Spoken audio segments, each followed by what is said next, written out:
Injil Matius pasal 9 ayat 1-8. Orang lumpuh disembuhkan. Sesudah itu naiklah Yesus ke dalam perahu, lalu menyeberang. Kemudian sampailah ia ke kotanya sendiri. Maka dibawa oranglah kepadanya seorang lumpuh yang terbaring di tempat tidurnya.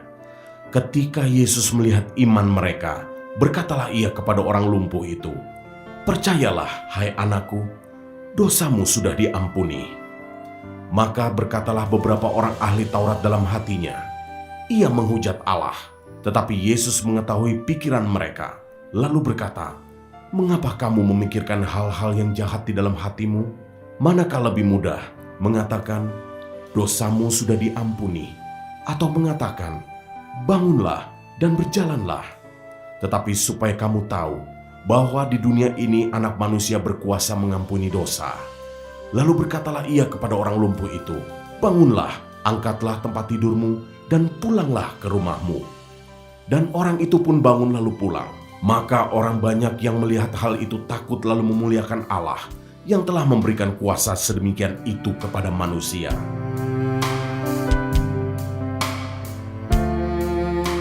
Ayat 9-13. Matius pemungut cukai mengikut Yesus. Setelah Yesus pergi dari situ, ia melihat seorang yang bernama Matius duduk di rumah cukai. Lalu ia berkata kepadanya, "Ikutlah aku."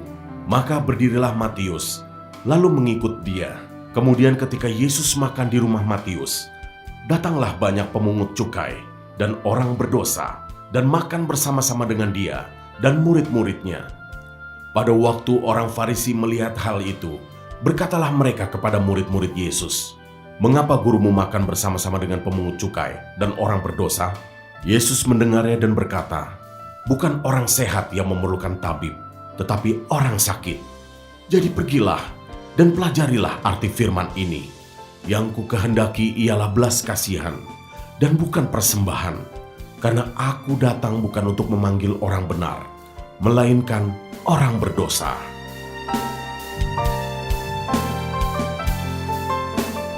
Ayat 14-17. Hal berpuasa. Kemudian datanglah murid-murid Yohanes kepada Yesus dan berkata, "Mengapa kami dan orang Farisi berpuasa, tetapi murid-muridmu tidak?" Jawab Yesus kepada mereka, "Dapatkah sahabat-sahabat mempelai laki-laki berduka cita selama mempelai itu bersama mereka? Tetapi waktunya akan datang mempelai itu diambil dari mereka, dan pada waktu itulah mereka akan berpuasa. Tidak seorang pun menambalkan secari kain yang belum susut pada baju yang tua. Karena jika demikian, kain penambal itu akan mencabik baju itu, lalu makin besarlah koyaknya. Begitu pula anggur yang baru tidak diisikan ke dalam kantong kulit yang tua. Karena jika demikian, kantong itu akan koyak, sehingga anggur itu terbuang, dan kantong itu pun hancur. Tetapi anggur yang baru disimpan orang dalam kantong yang baru pula, dan dengan demikian terpeliharalah kedua-duanya." Ayat 18-26. Anak kepala rumah ibadat, perempuan yang sakit pendarahan. Sementara Yesus berbicara demikian kepada mereka, datanglah seorang kepala rumah ibadat, lalu menyembah dia dan berkata, "Anakku perempuan baru saja meninggal, tetapi datanglah dan letakkanlah tanganmu atasnya, maka ia akan hidup." Lalu Yesus pun bangunlah dan mengikuti orang itu bersama-sama dengan murid-muridnya. Pada waktu itu seorang perempuan yang sudah 12 tahun lamanya menderita pendarahan, maju mendekati Yesus dari belakang dan menjamah jumbai jubahnya. Karena katanya dalam hatinya, "Asal ku jamah saja jubahnya, aku akan sembuh."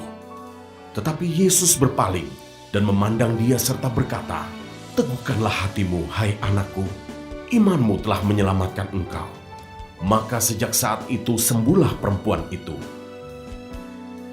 Ketika Yesus tiba di rumah kepala rumah ibadat itu dan melihat peniup-peniup seruling dan orang banyak ribut, berkatalah ia, "Pergilah, karena anak ini tidak mati, tetapi tidur." Tetapi mereka menertawakan dia. Setelah orang banyak itu diusir, Yesus masuk dan memegang tangan anak itu. Lalu bangkitlah anak itu. Maka tersiarlah kabar tentang hal itu ke seluruh daerah itu.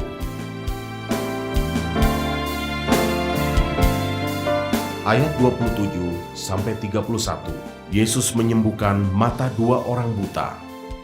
Ketika Yesus meneruskan perjalanannya dari sana, 2 orang buta mengikutinya sambil berseru-seru dan berkata, "Kasihanilah kami, hai anak Daud." Setelah Yesus masuk ke dalam sebuah rumah, datanglah kedua orang buta itu kepadanya, dan Yesus berkata kepada mereka, "Percayakah kamu bahwa aku dapat melakukannya?" Mereka menjawab, "Ya Tuhan, kami percaya." Lalu Yesus menjamah mata mereka sambil berkata, "Jadilah kepadamu menurut imanmu." Maka meleklah mata mereka, dan Yesus pun dengan tegas berpesan kepada mereka, katanya, "Jagalah, supaya jangan seorang pun mengetahui hal ini." Tetapi mereka keluar dan memasyurkan dia ke seluruh daerah itu.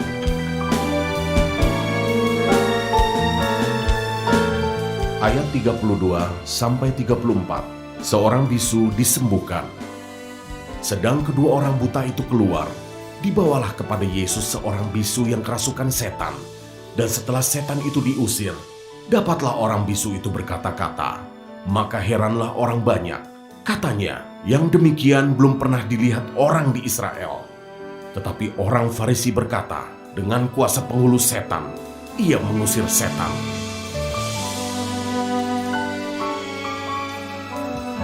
Ayat 35-38, belas kasihan Yesus terhadap orang banyak. Demikianlah Yesus berkeliling ke semua kota dan desa. Ia mengajar dalam rumah-rumah ibadat dan memberitakan Injil Kerajaan Sorga, serta melenyapkan segala penyakit dan kelemahan.